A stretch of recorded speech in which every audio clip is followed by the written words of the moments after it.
Hello dear students, हम BCom second year की book cost accounting का 4th चैप्टर सामग्री का मूल्यांकन एवं निर्गमन में इलस्ट्रेशन नंबर 9 कर रहे थे, जिसमें सामग्री का निर्गमन मूल्य साधारण औसत विधि या सिंपल एवरेज मेथड व भारित औसत विधि या वेटेड एवरेज मेथड से ज्ञात करना था।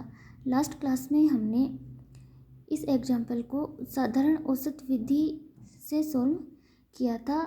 आज की क्लास में हम भारित औसत विधि या वेटेड एवरेज मेथड से इस एग्जाम्पल को सॉल्व करेंगे। भारित औसत विधि से सामग्री का निर्गमन मूल्य ज्ञात करते समय गोदाम में उपलब्ध सामग्री के मूल्य एवं सामग्री की मात्रा दोनों को ध्यान में रखा जाता है। लास्ट क्लास में हमने पढ़ा साधारण औसत विधि के बारे में पढ़ा था। तो साधारण औसत विधि में सामग्री का निर्गमन मूल्य ज्ञात करते समय केवल गोदाम में उपलब्ध सामग्री की मूल्य का ही ध्यान रखा जाता है, जबकि भारित औसत विधि में सामग्री के मूल्य एवं सामग्री की मात्रा दोनों को ध्यान में रखा जाता है। तो वेटेड एवरेज मेथड में भारित औसत लेते समय प्रत्येक बार सामग्री क्रय करने की स्थिति में उपलब्ध शेष एवं नए क्रय की राशि के योग को कुल इकाइयों से विभाजित किया जाता है। जैसे स्टोर में कुल 500 इकाइयाँ उपलब्ध है और उन 500 इकाइयों का क्रय मूल्य 10,000 रुपये है, तो भारित औसत या उनका निर्गमन मूल्य 10,000 को 500 से डिवाइड करने पर जो 20 रुपीज़ होता है, तो 500 इकाइयों का निर्गमन मूल्य 20 रुपये होगा।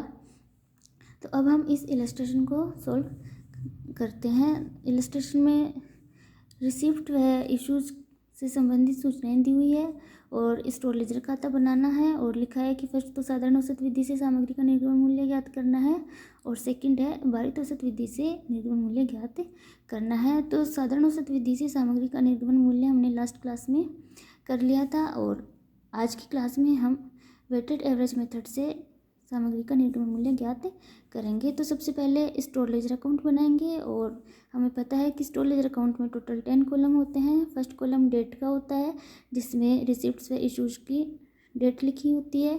सेकंड कॉलम रिसिप्ट्स का होगा, थर्ड इशूज का व फोर्थ कॉलम बैलेंस का होता है। तो ओपनिंग बैलेंस दिया हुआ है 1 जनवरी को 100 kg का और रेट है 10 रुपीज़ पर kg। तो डेट में लिखेंगे 1 जनवरी और बैलेंस में के कॉलम में क्वांटिटी में 100 kg, अमाउंट हो जाएगा 1000 और रेट है जो 10 रुपये दी हुई है। अब नेक्स्ट एक के बाद में जो नेक्स्ट डेट है वो है 5 जनवरी और 5 जनवरी को 500 kg परचेज कर रहे हैं। तो नेक्स्ट डेट आ जाएगी 5 जनवरी और रिसीप्ट के कॉलम में क्वांटिटी 500 kg और रेट है 25 पर kg जो दी हुई है इलस्ट्रेशन में और अमाउंट हो जाएगा, इन दोनों को मल्टीप्लाई करेंगे तो 12,500। अब 5 जनवरी को गोदाम में बैलेंस या शेष देखेंगे तो 100 क्वांटिटी जो पहले से थी और या ओपनिंग बैलेंस था और 500 क्वांटिटी और परचेज कर ली, तो टोटल क्वांटिटी या यूनिट्स होगी 600 kg और इसका टोटल अमाउंट होगा 100 kg का था 1000 और 500 kg का था 12,500। तो दोनों का टोटल होता है 12,500 में 1000 को ऐड करेंगे तो 13,500। तो अब 600 इकाइयों का कुल क्रय मूल्य है 13,500 और भारित औसत लेते समय कुल इकाइयों के मूल्य को कुल इकाइयों की संख्या से डिवाइड कर देते हैं। तो 600 इकाइयों का कुल मूल्य होता है 13,500 और 13,500 को 600 से डिवाइड करने पर जो रेट आएगी वो है 22 रुपये 50 पैसे। सिंपल एवरेज मेथड में क्या होता है, सामग्री के मूल्य केवल सामग्री के केवल मूल्यों का ही औसत लिया जाता है, मात्रा का ध्यान नहीं रखा जाता है। तो जैसे 600 kg में एक 200 kg 10 रुपये वाली थी और 500 kg 25 रुपये पर kg वाली थी।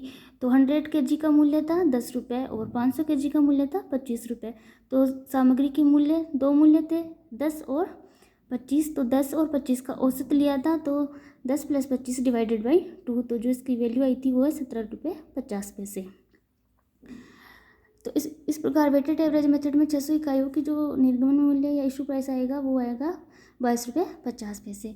तो अब 5 जनवरी के बाद में जो नेक्स्ट डेट है वो है 19 जनवरी और 19 जनवरी को 400 इकाइयाँ या 400 kg 22 रुपये पर kg पर परचेज कर रहे हैं। तो 5 के बाद में नेक्स्ट डेट लिखेंगे 19 जनवरी क्वांटिटी है 400 kg और रेट दिया हुआ है 22 रुपये पर kg। अमाउंट हो जाएगा 400 को 2200 से मल्टीप्लाई करेंगे तो 8800 रुपये।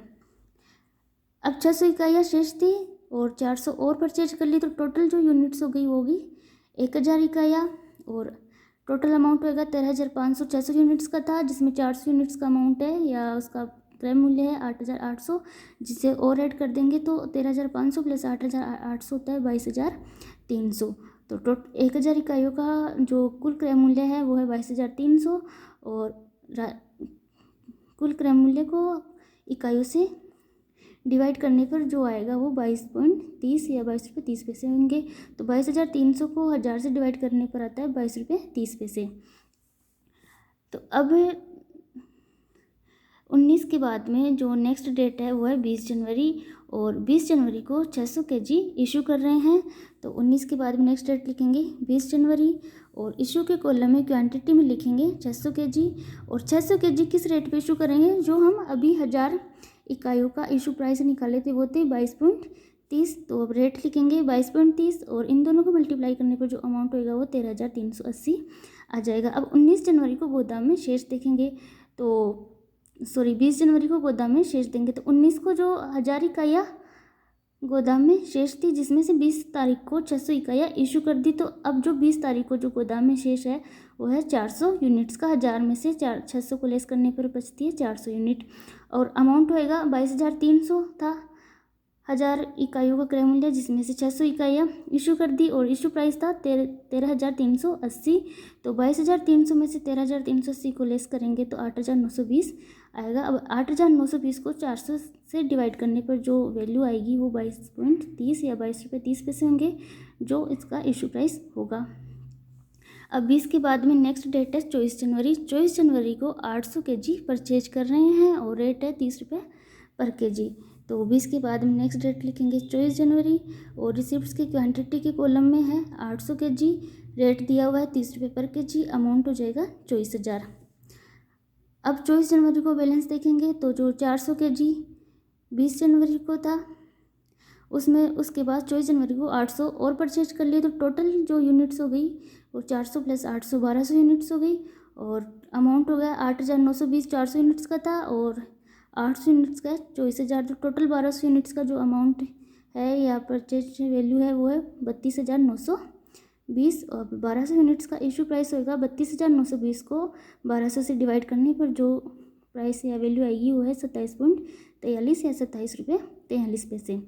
तो अब नेक्स्ट डेट है 24 के बाद में 28 जनवरी की 28 जनवरी को 900 kg इशू कर रहे हैं। तो 24 के बाद में नेक्स्ट डेट लिखेंगे 28 जनवरी और इशू के कॉलम में क्वांटिटी में लिखेंगे 900 kg और 900 kg का इशू प्राइस है जो अभी 1200 का निकाला था 27.43।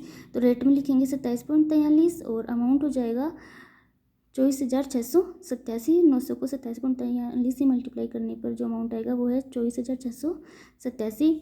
और अब 28 जनवरी को बैलेंस देखेंगे तो 1200 इकाइयाँ गोदाम में थी जिसमें से 900 इकाइयाँ या 900 kg इशू कर दिए। तो 1200 में से 900 को लेस करने पर जो यूनिट्स या kg बचती है वो 300 kg है या 300 यूनिट्स है। अब 1200 पर 32,920 इसका वैल्यू थी जिसमें से 24,687 वैल्यू या 687 रुपये की 900 kg इशू कर दी गई है। तो 32,920 में से 24,687 को लेस करने पर जो आता है 8,233, जिससे 300 इकाइयों का परचेजिंग प्राइस होगी। अब 8,233 को 300 से डिवाइड करने पर जो वैल्यू आएगी वो 27.43। तो 300 इकाइयों की रेट या इशू प्राइस हो जाएगा 27.43। तो अब देखेंगे 28 के बाद में जो नेक्स्ट डेट है वो है 3 फरवरी और 3 फरवरी को 600 kg परचेज कर रहे हैं। तो 28 के बाद में नेक्स्ट डेट लिखेंगे 3 फरवरी और रिसिप्ट्स की क्वांटिटी के कॉलम में है 600 kg और रेट हो जाएगी 20 रुपये पर kg, अमाउंट हो जाएगा 12,000। 600 को 20 से मल्टीप्लाई करेंगे तो। और अब 3 फरवरी को बैलेंस देखेंगे तो 28 जनवरी को 300 kg शेष थी, और उसके बाद में 3 फरवरी को 600 kg और परचेज कर लिए, तो टोटल हो गया 900 kg। और अमाउंट के कॉलम में हो जाएगा 8,233 जो 300 kg का था, और उसके बाद में 600 kg की जो प्राइस था वो था 12,000। तो उन दोनों को ऐड करने पर जो टोटल 900 kg का जो अमाउंट होगा वो 20,233 होगा। और अब 900 kg का इशू प्राइस कैलकुलेट करने के लिए 20,233 को 900 से डिवाइड करेंगे, तो जो वैल्यू आएगी या प्राइस होगा वो 22.48 या 22 रुपये 48 पैसे होंगे। अब 3 के बाद में जो नेक्स्ट डेट है वो है 13 फरवरी, और 13 फरवरी को 500 kg इशू कर रहे हैं। तो 3 के बाद में नेक्स्ट डेट लिखेंगे 13 फरवरी, और इशू के कॉलम में क्वांटिटी में लिखेंगे 500 kg, और 500 kg की इशू रेट है जो भी अपने 900 kg का कैलकुलेट किया था वो था 22.48। तो रेट के कॉलम में लिखेंगे 22.48, और अमाउंट हो जाएगा 500 इंटू 22.48, तो जो आएगा वो है 11,240